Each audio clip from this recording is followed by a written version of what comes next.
Hello friends and enemies, welcome to or back to Happy For Now. It's me, Biel, here with your Romancelandia Monthly. We're back. Last month I had to film early, this month I didn't, and I feel like I cursed us. Because no joke, in the span of like the weekend I was out of town for a funeral. Chaos. Just chaos. Absolute chaos. So I apologize for speaking the curse into existence. I do apologize. But you know, we did get a really funny thing that happened that I get to talk about now, and I cannot wait because we didn't get to talk about it last month because it didn't happen yet. There was a Bridgerton Ball thrown in Detroit, Michigan. Poor Detroit. Y'all get the short end of the stick all the time, and I know it's not as bad as people make it. I've never been, but I know there's stuff there. I know there's good things. And it was thrown by Uncle and Me LLC. Tickets were $300. It was originally scheduled in August, but they moved it to September 22nd because they had issues that the first venue canceled. First venue did not cancel. They didn't pay out the rest of the deposit to the first venue. So people got into the new event on September 22nd. Basically, it was boring, was one of the big takeaways I got. But the other thing is there was like a lone pole dancer, a lone violinist playing music.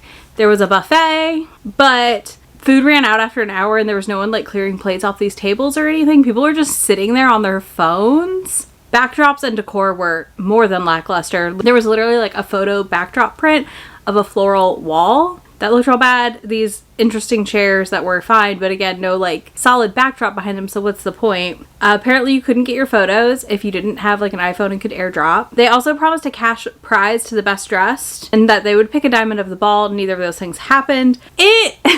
It got covered on the news.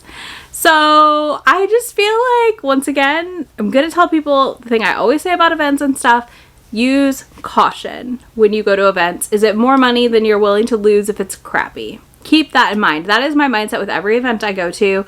And I try to look at who's organizing it and like what experience they have, if that's available. Usually people who do event stuff, like they talk about it. And they talk about translating that into this new event. So I'm always double checking that. But yeah, as always, I'm going to say proceed with caution when it comes to these events, y'all. Because wow, this was a disaster. It feels like a new DashCon. like the lone violinist, the lone person on the pole. And like, where's the ball pit? I'm just saying, where's the ball pit? Sorry, I mean, I have been on the internet for too long. I know too much of the internet's lore. It is wild. So I figured we'd kick us off with something entertaining and kind of fun, but also awful. Like, I'm really devastated for people who lost $300 and if they don't get their money back from this event, because this was not anything that was promised. And, you know, these people obviously went to go take advantage of a very popular thing right now, which is those Bridgerton Balls. All right, now we're going to talk about something more serious, not fun. Most of this month is unfortunately serious and not fun, and I hate it. But we do have some fun stuff to close it out. I figured we'd open and we'll close with more fun-ish stuff. So we have to talk about the Audiobook Narrator, which popped up in my comments at the end of last month's video, because of course this happened literally as I was driving. Grumps was working in the passenger seat and I'm driving us to the middle of nowhere, Illinois, in and out phone service. My phone starts boop, boop, boop, boop, boop, boop. And I was like, oh no. And it's me getting messages from a lot of people, getting sent stuff, and boy, did something happen with Zachary Weber / Jacob Morgan. This is going to be the roughest of overviews, and I want everyone to keep in mind that people are going to have different opinions on this. I have a certain stance that I will tell you when we get there in a minute, because there's something about this that for me, there's one specific thing that never sits right. Zachary posted a reel or story, I'm not sure which, on Instagram that basically told people to off themselves. So in posting this story, there was a lot of backlash, or reel, whatever it was. I'm gonna call it a story. I don't know what it was. I have a recording. I will share a bit down below. I'm not putting it in here. He said, if you're a Zionist, you need to kill yourself. The way he was saying it in this video to a lot of people who are Jewish, and I want to note here, I also consulted with various people before deciding how I was going to talk about this, because I wanted to make sure to not cause more harm. So the way he was saying it was very anti-Semitic and very much telling all Jewish people to go kill themselves. That's not cool.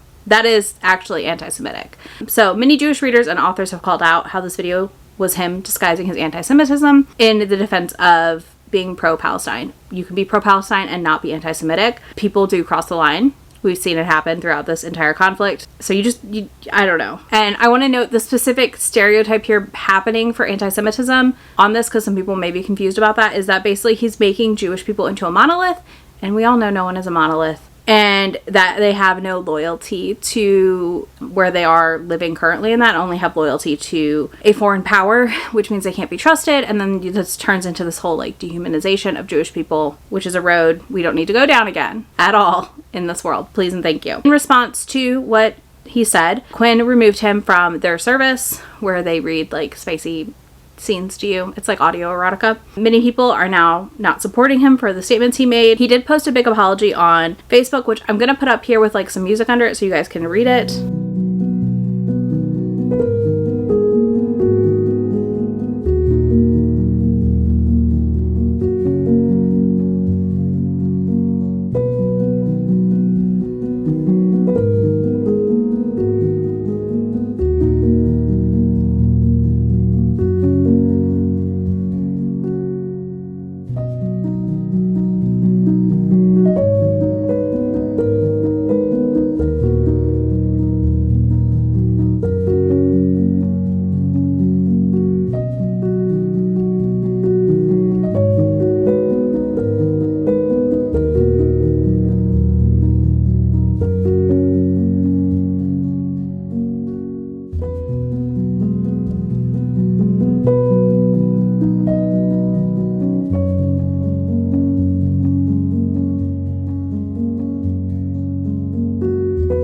But yeah, that is the general idea of what happened. I personally just don't think it's ever appropriate to tell people to go kill themselves, no matter how you feel about their beliefs. That's just like that feels very middle school to me, and I don't love that energy in general. I just don't think it's the right energy. No matter how you feel about them, you can tell them to go off themselves. But yeah, that's what happened with the Zachary Weber situation.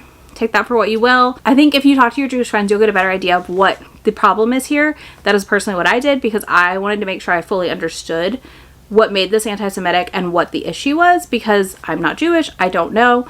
And that was people ranging across the like spectrum with the genocide happening in Palestine. So take that in mind as well. You need to have people in your life that have different viewpoints somewhat on some of this to fully grasp it. But that's what happened. Just kind of disappointing, honestly. I just don't love that kind of middle school behavior, like I said, of like telling people off themselves. Do with this what you will. Proceed with your own judgment. There's going to be another thing you're going to proceed with your own judgment on later too. So we had a freaking month of AI. My God, y'all.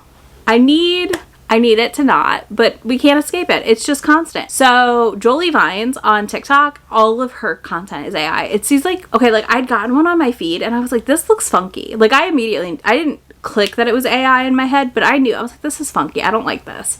Lo and behold, it's AI. And it's like just these dudes like half walking and like masks and really not, you know what ticked it off? The hair.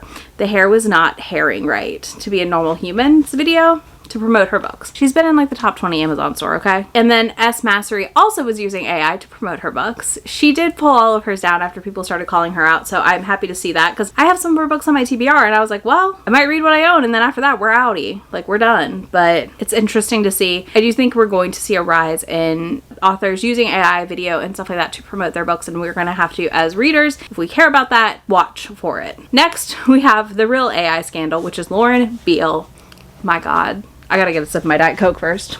I will be right back. Lauren Biel fully fell face first into shit with this one, in my opinion. Lauren got called out for using AI. She was put on this list that someone had on Threads where it just said, like, this author may or may not be using AI. Lauren denied that it was her creation and that it was claimed it was from a fan, and she checked it into AI checkers and it didn't say it was AI, so she thought she was good to proceed. So when she saw that list of authors, she threatened to sue this creator with legal action for defamation. Okay. But then screenshots came out of her messaging with someone owning up to the fact that she actually made this AI and that it performs better for her on Facebook ads and all this stuff. So it wasn't made by a fan. We just tried to scapegoat a fan that didn't exist. Lauren has since done the video apology, text apology tour, all the things, got dropped from Book Harvest in Chicago, and is doing what she does, I guess. I don't know. She's kind of been silent from what I can tell online. I think it's fascinating that she took a course that pushed AI so strongly, which we know these things exist, and then didn't for 2 seconds ever see the backlash in the bookish space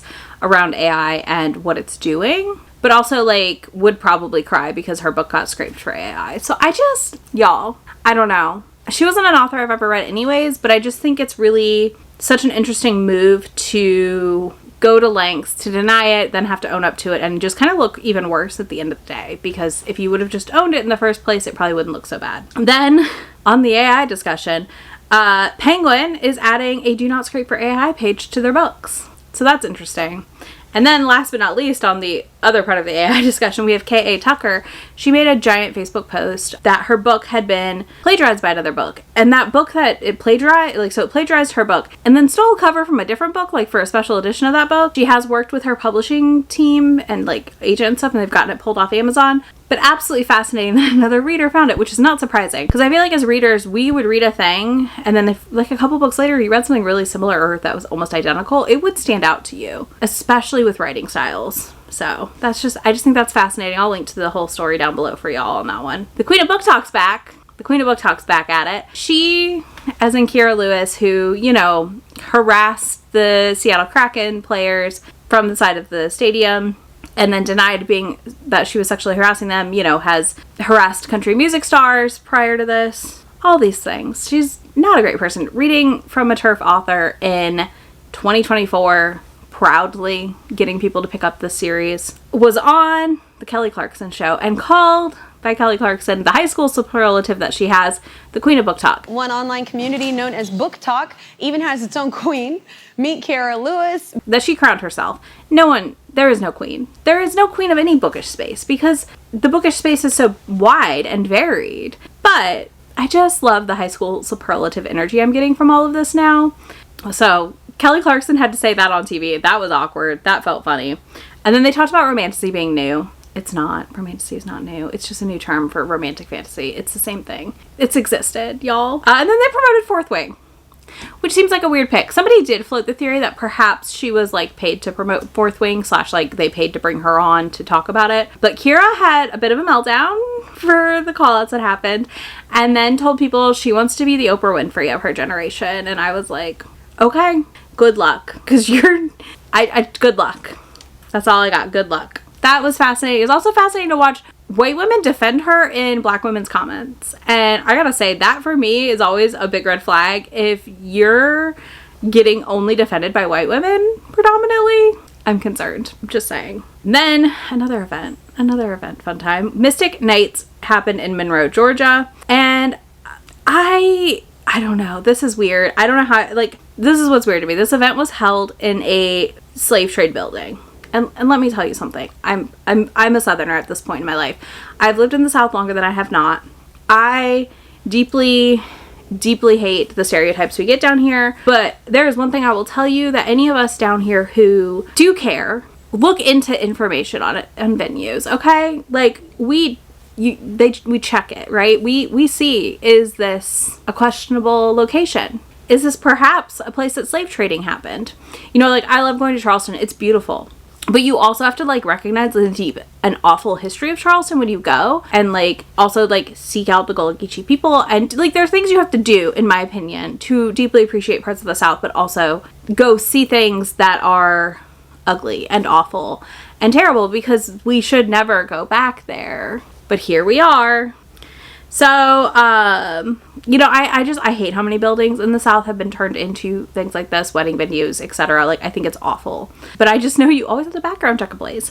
Also, this event was held in a place that was the location of the last mass lynching, which happened in 1946. And is still under open investigation by the FBI. So there's that too. It's just this part of Georgia has a lot of the South. I live in Tennessee, the birthplace of the KKK. We have to do better, y'all. And as an event organizer, you should find this information out beforehand. You should be finding these things out beforehand, okay? It's 101 here. And I'm sure they're local. So honestly, there's no excuse. Or semi-local. Because again, there's no excuse if you're local or semi-local, in my opinion, either. Because you know.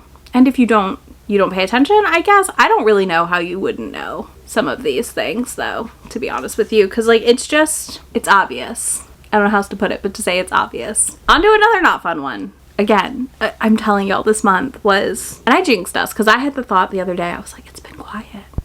No, it hasn't. So this is another one. I'm going to need y'all to listen, and I need you to do your own choice making and research, because I don't have an answer, and I don't know what to tell you, because people aren't talking about it. It's not being talked about widely. Let me put it that way. So, Colby Wilkins, who has listed herself as part Cherokee and Choctaw on her bios in her pickup for her deals. Her new book is If I Stopped Haunting You. It just came out like in October.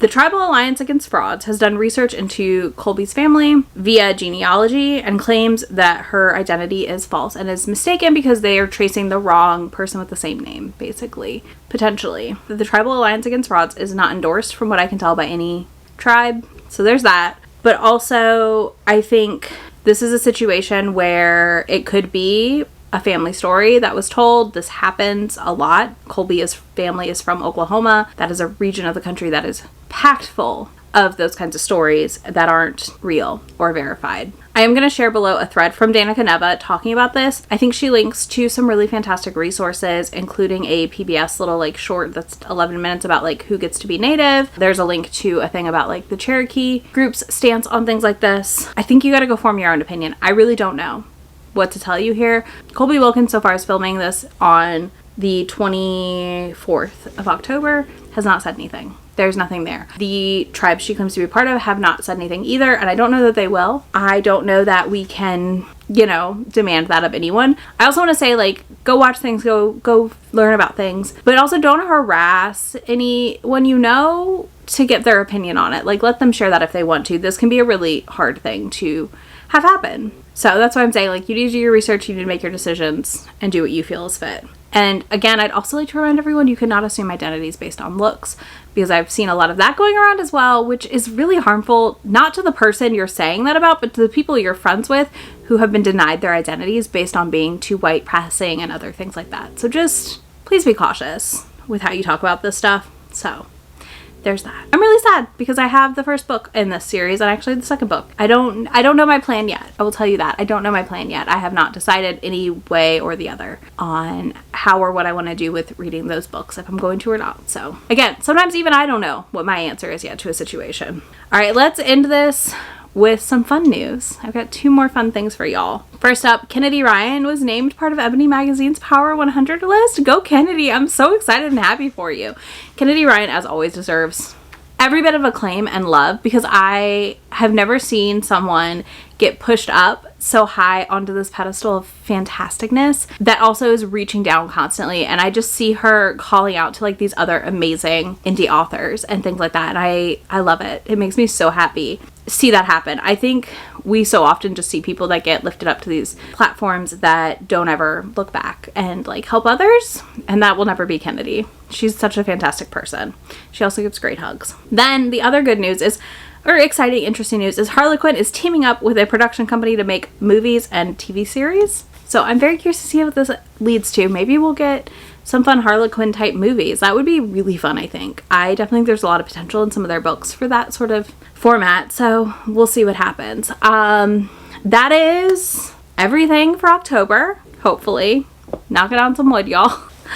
Anything that pops off over this weekend, obviously we'll go into November's Romancelandia, but feel free to let me know in the comments if something does happen. If you don't want to do any of that, leave me a sunshine emoji, because my god, it is almost 80 degrees again and I hate it and I'm mad about it, but the sun is so bright outside and like it's nice, but it's also awful. Very mixed feelings. I'm ready for fall, y'all. I'm so ready for fall. So you can leave all that for me down below. I will be back in just a few days in my next video, and I will talk to y'all then. Bye. Already packing, come with me.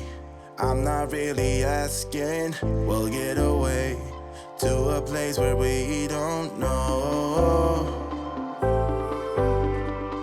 About to see the world in action, what we can be. Life with no distractions. We'll get